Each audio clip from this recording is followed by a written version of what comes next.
con el tema de la hora nacional.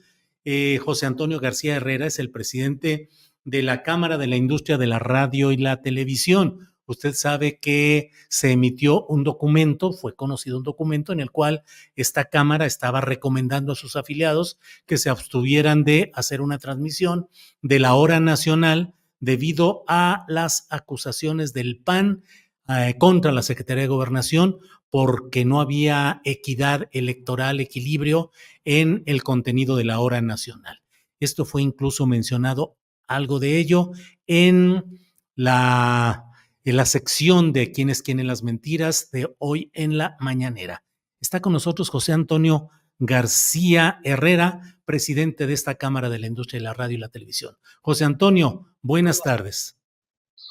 ¿Qué hubo, Julio? Qué gusto saludarte a ti y a tu auditorio. Aquí igualmente estamos a la orden. Gracias, José Antonio. José Antonio, hubo referencias a la actitud o al comunicado de la Cámara de la Industria de la Radio y la Televisión en la mañanera. ¿Cuál es la postura respecto a lo que se ha dicho?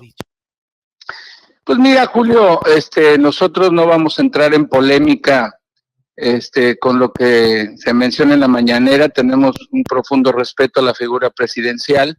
Lo único que me gustaría aclarar ante el auditorio es lo siguiente. Primero, las decisiones de la Cámara no tienen ningún sesgo político ni se refieren o actuamos como boicot o como complot o como amago contra nadie. Simplemente la Cámara tiene la obligación de defender a sus afiliados, de respetar la ley, de promover la libertad de expresión y la democracia en este país, Julio. Y nosotros actuamos en consecuencia porque, bueno, pues por el miedo que también tenemos de ser sancionados por el INE. Ese sábado en el que se mencionó este comunicado, efectivamente emitimos una recomendación para no transmitir la hora nacional, porque no conocíamos si también ese programa iba a violar la legislación electoral, y después de la denuncia de los legisladores panistas, pues obviamente teníamos mucha preocupación de ser sancionados. ¿Qué sucedió después? Que no se mencionó hoy en la mañanera. Empezamos el diálogo con la Secretaría de Gobernación. La Secretaría de Gobernación nos garantizó que íbamos a tener un programa que cumplía con la legislación electoral. Lo verificamos, Julio, y después el domingo yo invité a mis afiliados, a nuestros afiliados de la Cámara, para que transmitiéramos este programa pasado del domingo. Y así se hizo en la mayoría de los radiodifusores del país, se transmitió la hora nacional. Eso no se menciona en la mañanera, desafortunadamente, por Elizabeth García, que también tiene todo mi respeto, pero bueno, pues hay que dar las versiones completas. Entonces, José Antonio, obviamente hubo una revisión previa de la hora nacional el sábado. ¿La revisaron previamente ustedes? Sí, señor, así es. En el diálogo que tuvimos con la Secretaría de Gobernación tuvimos la oportunidad de revisarla y vimos que cumplía con la ley.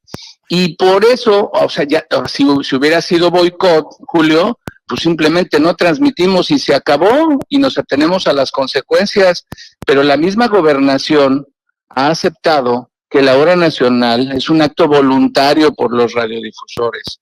Entonces, si hubiera sido un boicot como fue mencionado, pues no lo transmitimos y se acabó, pero objetivamente, Julio, revisamos el programa que cumplía con la ley electoral y decidimos transmitirla, así de sencillo. Aquí no hay un sesgo político por parte de la CIRT. ¿Van a seguir revisando cada sábado cada programa de la hora nacional? Sí, Julio, ese fue el acuerdo con la Secretaría de Gobernación. Nos los van a poner a disposición antes, aunque tengo entendido que esta misma semana estará sesionando el INE para tomar la decisión que corresponda, ¿no?, respecto a la hora nacional y su contenido. ¿No es una forma como de censura previa, José Antonio? Pues sí, mira, la verdad es que no es censura, porque yo tengo que recomendar a los afiliados lo que más convenga para evitar consecuencias y riesgos y sanciones. La verdad es que la denuncia que se presentó en contra de la Secretaría de Gobernación también se presentó en contra de los concesionarios de radio del país, Julio. Y esto obviamente a nosotros nos causa conflicto, porque nosotros no producimos la hora nacional, nosotros no verificábamos antes el contenido de la hora nacional. Sin embargo, la imputación era directa en la denuncia en contra de los concesionarios del país. Entonces tampoco estamos en posibilidad de arriesgarnos a que nos multen y que en una sanción nos quiten el mes completo de utilidad que podría tener cualquier concesionario. Es un riesgo que no estamos dispuestos a correr.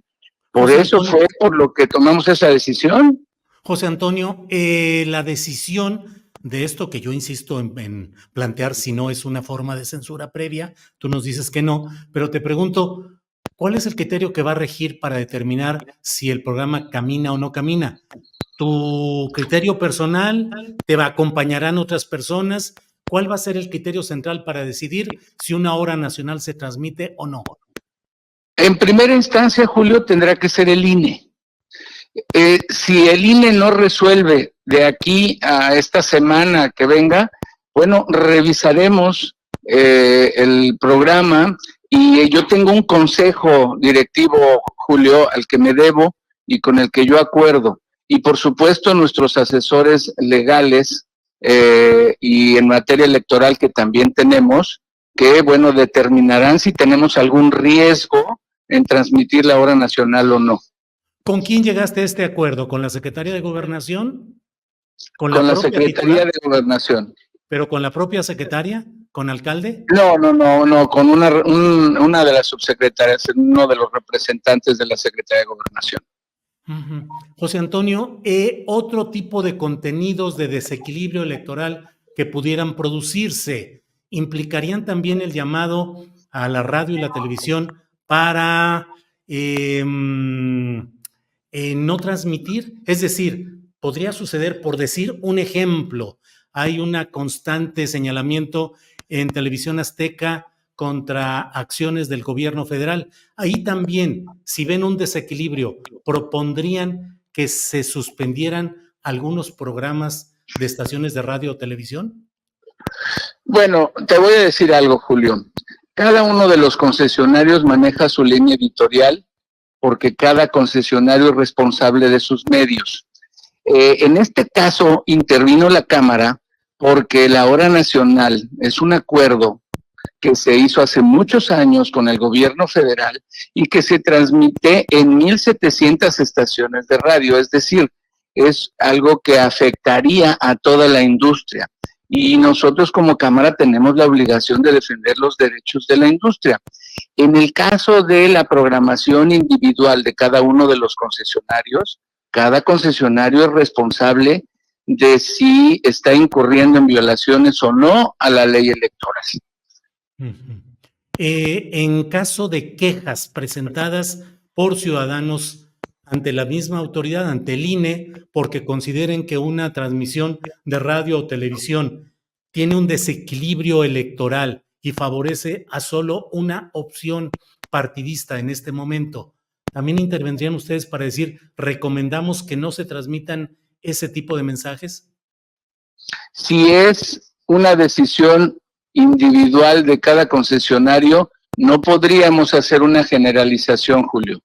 Tendría que ser el INE quien determine si una transmisión viola o no viola la ley electoral y tendría que ser directamente al concesionario, no a la Cámara. Nosotros no podemos intervenir de manera individual con respecto a la línea editorial de algún concesionario en lo individual.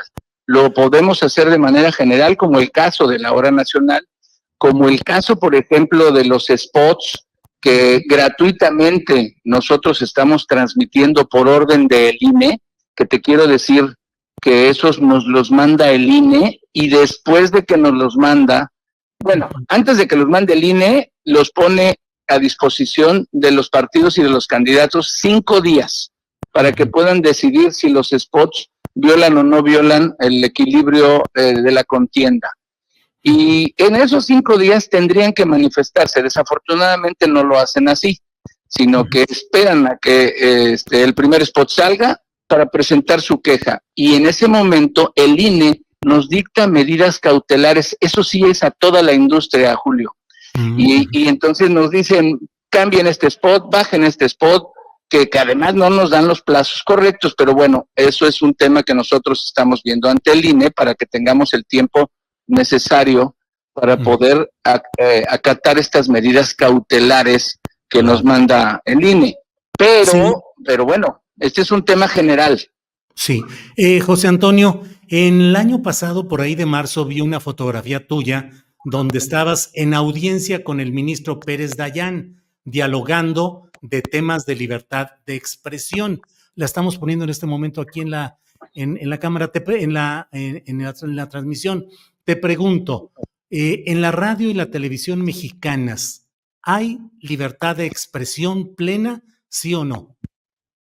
Sí tenemos libertad, eso es algo que tengo que reconocer de este gobierno, que tenemos libertad de expresión, eso lo reconozco.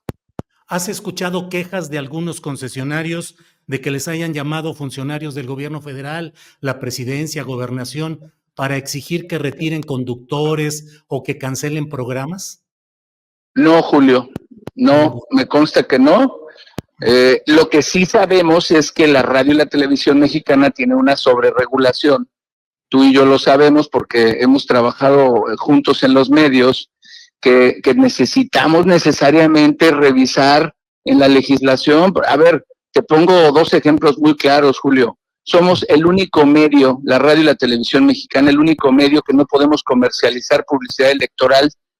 Somos el único medio que tenemos que pasar millones de spots en las jornadas electorales gratuitamente, Julio. Entonces, esta sobreregulación obviamente a nosotros nos perjudica, siendo que seguimos siendo la radio y la televisión mexicana los medios masivos, gratuitos, por excelencia, y con la mayor cobertura en el país. Bien. ¿No? José Antonio, sí, José Antonio, gracias por esta entrevista. Tú eres notario público en Quintana Roo, según lo que he leído, y eres director corporativo de Grupo Capital Media, que aglutina a Efecto TV y a Reporte Índigo. ¿Así es? Así es, Julio, es correcto. Y el despacho García Herrera Valdés y Asociados, que por cierto leí en proceso un señalamiento de que en ese mismo edificio se tramitaron las constancias de registro de marca de Peña Nieto, de Luis Videgaray y de Aurelio Nuño. ¿Tú las gestionaste? No, Julio, en su momento hicimos el desmentido. En ese despacho donde yo fui socio fundador, jamás le llevamos un asunto a ninguno de ellos. Y te quiero decir que ese edificio, pues es un edificio donde rentan muchas oficinas y bueno, pues puede haber muchos inquilinos, pero en mi caso específicamente y en este despacho que yo fundé, nunca tuvimos de clientes y ni le llevamos absolutamente ningún trámite a ninguno de los dos exfuncionarios que mencionas. Bien, José Antonio, te agradezco mucho la amabilidad de esta entrevista, a reserva de lo que desees agregar, José Antonio. No, pues encantado, Julio, como siempre estoy a tus órdenes y te reitero, nosotros en la Cámara estamos para defender los derechos de los concesionarios y por supuesto la libertad de expresión y también la democracia en este país y somos plurales, Julio, y yo creo que le consta a todo mundo y cada concesionario por supuesto maneja su línea editorial como más considere, como en tu caso, Julio. Tú manejas tu línea editorial y eso es correcto, esa es la libertad de expresión que debemos de tener en este país. Muy bien, pues muchas gracias, José Antonio, y seguiremos en contacto. Muy amable. Encantado, Julio, te mando un abrazo.